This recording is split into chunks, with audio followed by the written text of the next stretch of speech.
Hello guys, welcome back in English यान। तो guys, इस वीडियो की पिछली वीडियो में यानी कि इस वीडियो के पार्ट 1 में हमने कुछ बहुत ही इम्पॉर्टेंट वर्ड्स सीखे थे जिनके बिना इंग्लिश बोली नहीं जा सकती। ओके, और आज की ये वीडियो उस वीडियो की पार्ट 2 है यानी कि पार्ट 2 है। इस वीडियो में हम बाकी के बचे हुए वर्ड्स को कवर करेंगे। तो चलिए वीडियो को स्टार्ट करते हैं। हमारा अगला वर्ड है आवर। आवर यानी कि हमारा। आवर यानी कि हमारा। तो जब हम हमारा की बात करते हैं यानी कि हमारा, इस सेंस के लिए हम आवर इस शब्द का इस्तेमाल करते हैं। गाइज, जब आप अपने घर परिवार की मित्रों की बात कर रहे होते हैं तब आप अक्सर कहते हो हमारा, है ना। तो हमारा इस वाले सेंस में हम आवर का यूज करेंगे। जैसे कि फॉर एग्जाम्पल, अगर आपको कहना है यह हमारा घर है, यह हमारा घर है, तो इस वाक्य में देखिए हमारा ये शब्द आया है। तो यहाँ पर हमारा के लिए हम आवर का यूज करते हैं। तो यह हमारा घर है, इसे हम कैसे कहेंगे इंग्लिश में? This is our house. This is our house. Okay, यह हमारा घर है। अब देखिए गाइस, आवर के बाद नेक्स्ट वर्ड आता है आवर्स।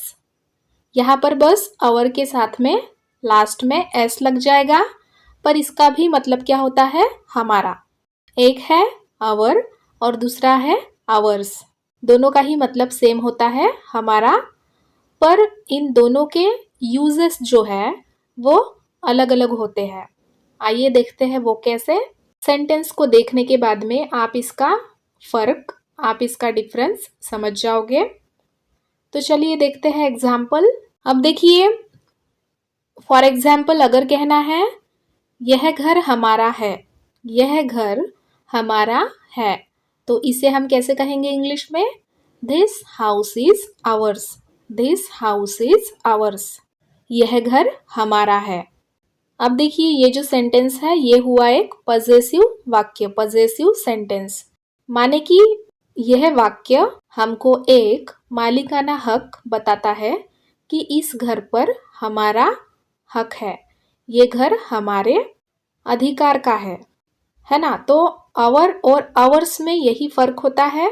जब हमें किसी वस्तु को अपना बताना होता है, जैसे कि हमने माय और माइन में पढ़ा था लास्ट वाली वीडियो में, माइन को हम पजेसिव सेंटेंसेस के लिए यूज करते हैं, उसी तरह आवर्स का यूज भी हम पजेसिव वाक्यों को बताने के लिए करते हैं। और आवर्स जो है वो सेंटेंस के लास्ट में आता है हमेशा, इसीलिए यहाँ पर भी आप देख सकते हो आवर्स जो है वो सेंटेंस के लास्ट में आया है। यहाँ पर किसी चीज का पोजीशन दिखाया जा रहा है कि यह घर जो है वो हमारा है ना। तो इस तरह से आई होप यहाँ पर आपने समझ लिया होगा आवर और आवर्स के बीच का फर्क। ओके, देन चलिए बढ़ते हैं नेक्स्ट वर्ड की ओर। गाइज, यहाँ पर हमारा अगला वर्ड है हर। हर का मतलब होता है उसे या फिर उसको। अब जैसे कि हीज यानी कि उसे या फिर उसको हम पुरुष के लिए यूज करते हैं, उसी तरह हर का यूज हम उसे या फिर उसको इस वाले सेंस में स्त्री के लिए यूज करेंगे। हीज का यूज हम पुरुष के लिए करेंगे और हर का यूज हम स्त्री के लिए करेंगे, उसे या उसको इस वाले सेंस में। जैसे कि फॉर एग्जाम्पल अगर हमें कहना है कि उसे बुलाओ, तो हम क्या कहेंगे? कॉल हर, यानी कि किसी लड़की को बुलाओ, वो जो लड़की जा रही है उसको बुलाओ, यानी कि इसे कहेंगे हम कॉल हर। उसे बुलाओ, कॉल हर। ओके, अब देखिए नेक्स्ट वर्ड भी है हर।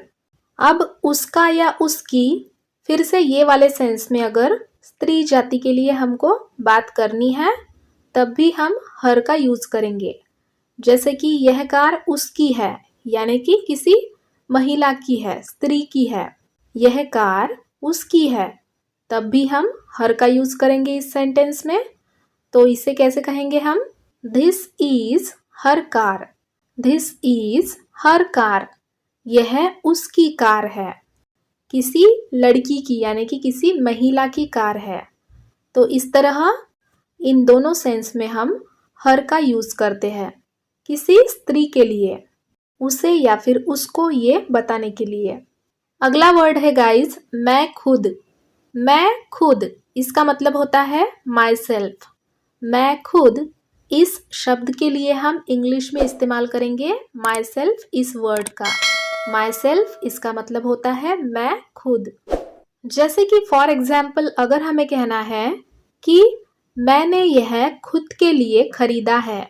अगर कोई चीज आप खरीदते हो खुद के लिए तो आप क्या कहते हो? इसे मैंने मेरे लिए खरीदा है। सो मैंने यह खुद के लिए खरीदा है, इसे हम इंग्लिश में कहेंगे I bought this for my self. I bought this for my self. मैंने यह खुद के लिए खरीदा है। सो इस तरह से मैं खुद इस वाले सेंस में हम माई सेल्फ का यूज करते हैं। Next word is ourselves यानी कि हम खुद। आवर सेल्व्स यानी कि हम खुद। माई सेल्फ और आवर सेल्व्स में आपको कंफ्यूजन नहीं होना चाहिए। माई सेल्फ यानी कि मैं खुद और आवर सेल्व्स का मतलब होता है हम खुद। जैसे कि काफी बार आप कहते हो कि हम हमारा काम खुद करते हैं। जैसे कि अगर आपके घर में कोई मेड, कोई हेल्पर नहीं है और अगर आपको किसी को बताना है कि हम हमारा काम खुद करते हैं तो उस वक्त हम क्या कहेंगे? हम खुद इस सेंस के लिए हम अपना काम खुद करते हैं इसको we do our work ourselves. We do our work ourselves. हम अपना काम खुद करते हैं। We do our work ourselves. Now guys next word is yourself. अब देखिए योर सेल्फ का मतलब क्या होता है? तुम खुद या फिर आप खुद। योर सेल्फ तुम खुद या फिर आप खुद। आइए इसको समझते हैं एग्जाम्पल के साथ।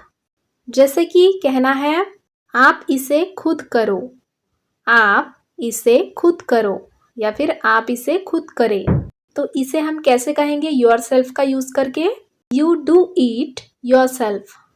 You do it yourself. Okay, so इस तरह से आप खुद या फिर तुम खुद इस वाले सेंस में हम योर सेल्फ का यूज करते हैं। Now next word is her self. Her self का मतलब होता है वह खुद। पर हर सेल्फ को हम किसी स्त्री जाति के लिए यूज करते हैं, यानी कि महिला के बारे में जब हमें बात करनी होती है तब हम हर सेल्फ का यूज करेंगे, वह खुद इस वाले सेंस में। जैसे कि फॉर एग्जाम्पल यह उन्होंने खुद किया। यह उन्होंने खुद किया। She did it her self. She did it her self. यह उन्होंने खुद किया। तो इस तरह से जब हमें किसी महिला के बारे में बात करनी होती है तो वह खुद इस वाले सेंस में हम हर सेल्फ को यूज करेंगे। नेक्स्ट वर्ड है गाइस ईट। ईट यानी कि यह। तो यह के लिए हम ईट का यूज करते हैं। जैसे कि हम कहते हैं ना कभी कभी कि यह संभव है, यह मुमकिन है। तो यहाँ पर जो यह आया है उसके लिए हम ईट का यूज करेंगे। अब देखिए अगला वर्ड है जो कि है इट्स। इस वाले इट्स में ऊपर एपोस्ट्रॉफी नहीं लगा है, यानी कि टी के बाद इसमें कॉमा नहीं लगा है ऊपर में। तो ITS इट्स इसका मतलब होता है इसका, इसकी, इसके। इन तीनों के सेंस में हम इट्स का इस्तेमाल करेंगे। जैसे इसका रंग अच्छा है। इसका रंग अच्छा है। Its colour is nice. Its colour is nice. इसका रंग अच्छा है। अब देखिए अगला यूज है IT एपोस्ट्रॉफी S का, जिसमें टी के बाद कॉमा लगा होगा। इसका मतलब है यह है। इट्स यह है। इट्स यह है। इसका यूज वर्तमान में जो परिस्थिति चल रही है उसे दिखाने के लिए किया जाता है। So it's indicates current situation. Okay, for example बारिश हो रही है। इट्स रेनिंग, या आप इसे कह सकते हो इट इज रेनिंग। बारिश हो रही है। It is raining. It is का ही कॉन्ट्रैक्शन फॉर्म होता है it's. IT apostrophe S it's. It is को ही हम शॉर्ट में लिखते हैं it's. Okay, next word is itself, यानी कि खुद, या यह खुद, itself यह खुद। फॉर एग्जाम्पल, इतिहास खुद को दोहराता है। History repeats itself, history repeats itself, यानी कि इतिहास खुद को दोहराता है, राइट। नेक्स्ट है THEIR, देयर, यानी कि उनका, देयर यानी कि उनका। जैसे कि मानो अगर कहना है यह उनका घर है, तो हम कहेंगे दिस इज देयर हाउस, यह उनका घर है, this is their house. So their का यूज होता है बिलोंगिंग को दर्शाने के लिए, यानी कि कोई चीज किसी की है ये बताने के लिए देयर का यूज होता है। जैसे कि ये उनका घर है, this is their house. Next word है गाइस देयर्स। अब इसमें देयर के पीछे एस लग गया है। ये उनका उनकी के लिए यूज होता है, लेकिन ये पॉजेसिव वाक्य होता है। जैसे कि ये फैसला उनका है, ये फैसला उनका है, इसे कहेंगे this decision is theirs, this decision is theirs. यह फैसला उनका है। इस तरह के पॉजेसिव वाक्य में ये शब्द सेंटेंस के लास्ट में आते हैं, जैसे कि देयर्स को हमने यहाँ लास्ट में लिखा है। अब ये वाक्य पॉजेसिव इसलिए हुआ कि ये फैसला जो है इसे केवल वे खुद ही कर सकते हैं, उनके अलावा ये फैसला कोई और नहीं ले सकता। तो इस तरह से ये हुआ पॉजेसिव वाक्य। ये फैसला उनका है, this decision is theirs. Next is themselves, यानी कि वे खुद, वे खुद के लिए देमसेल्व्स का यूज होता है।